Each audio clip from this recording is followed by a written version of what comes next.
Hello my friends, সন্ধ্যার tiffin কি বানাবো রোজকার একটা রুটিন হয়ে গেছে। তো মেয়ে প্রচণ্ড পরিমাণে বায়না করে, আজকে এটা বানাও, কালকে ওটা বানাও। তো ঠিক আছে, চলো আজকে লিট্টি বানাই। তো লিট্টিটা যে বানাচ্ছি আমি, এটা চেষ্টা করলাম বানানোর জন্য। যদি আমার পদ্ধতিটা যদি ভালো লাগে তাহলে বলো যে হ্যাঁ ঠিক আছে, আর যদি মনে করো না এখানে আরও কিছু দিতে হবে তাহলে আমাকে অ্যাটলিস্ট একটু কমেন্টে জানিও প্লিজ, ঠিক আছে? তো দেখো আমি কি কি দিচ্ছি, তৈরি করছি ইডলিটা। তোমার স্কিপ না করে পুরো ভিডিওটা দেখো। হ্যাঁ, এটা হচ্ছে আটা, যার যার পরিমাণ মতো। আমি এখানে তিন কাপের মতো আটা নিয়েছি, ঠিক আছে?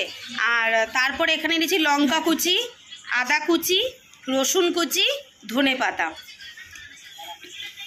এবার ছাতু দেব, পরিমাণ মতো ছাতু দেব। যেরকম আমি 3 কাপ আটা নিয়েছি, তোমরা যদি এখানে পরিমাণটা একটু বাড়িয়ে নাও তাহলে সেইভাবে পরিমাণ বাড়িয়ে নিয়ে তোমরা পরিমাণগুলোকে বাড়াবে আস্তে আস্তে। তা আমি এখানে 3 চামচ নিয়েছি, আর একটু নিলাম, 4 চামচ ছাতু নিলাম। এটা হচ্ছে আচারের তেল দিলাম।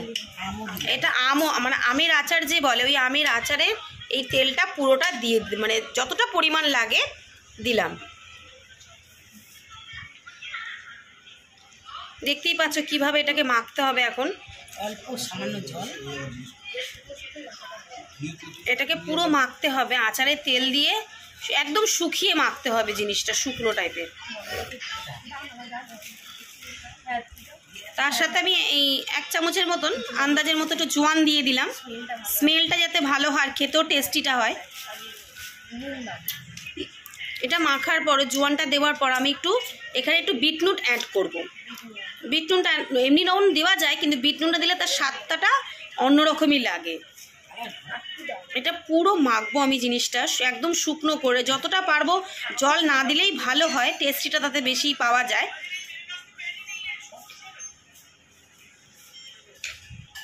তো আমি দেখছি তেলেই আমার মাখা হয়ে যাচ্ছে, তোমরাও ট্রাই করতে পারো। এবার পরে আমি এটা শুধু আটাটা মেখে নেবো, কিন্তু এর মধ্যে আমি কিচ্ছু দেবো না, শুধু জাস্ট জল দিয়ে প্লেন একদম মেখে নেবো, নুন টুন কিচ্ছু দেবো না। আটাটা মাখা হয়ে গেছে, কি করতে হবে দেখো। একটা দুটো দেখাচ্ছি তোমাদের কিভাবে করতে হয় জিনিসটা। এই দেখো আরেকটা দেখাচ্ছি কিভাবে করতে হচ্ছে।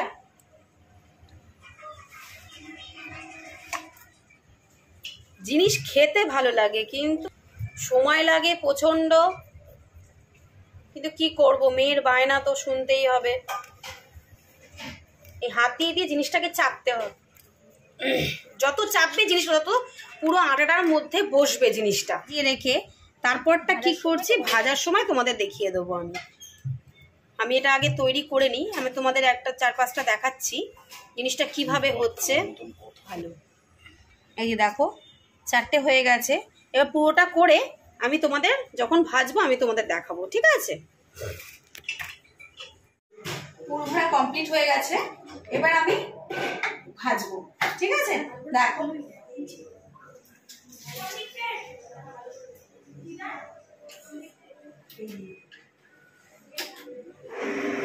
তেলটা একটু বেশি লাগবে।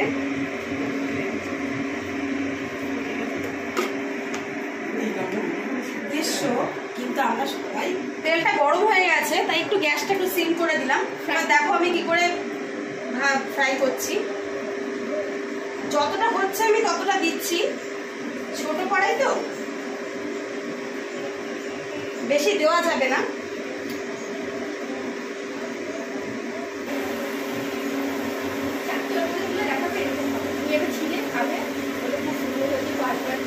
কি সুন্দর ফুলছে দেখো, গ্যাসটা সিম করে দিলাম। হয়ে যাবে, নাহলে কাঁচা কাঁচা ভাব থাকবে।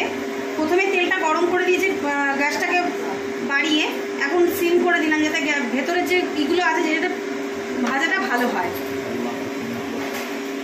ভাব এসছে, লাল লাল ভাবটা এসছে, এরকম ভাজাটা হলে তবে আমি এটা উঠাবো।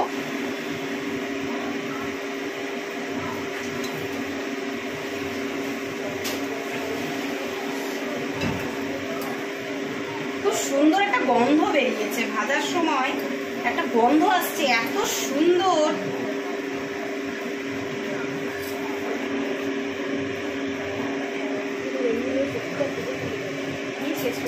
কালারটা সেম হবে, এইরকম কালারটা আসবে। ঠিক আছে, তোমরাও যদি বাড়িতে ট্রাই করো এইরকমভাবে ভাজবে।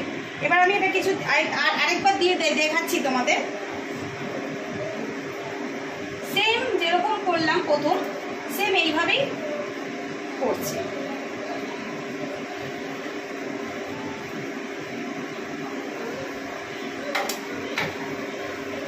চলো এবার গ্যাসটা বাড়িয়ে দিয়েছি, তেলটা একটু গরম হলে আমি গ্যাসটা সিম করে দেবো। এটা হতে হতে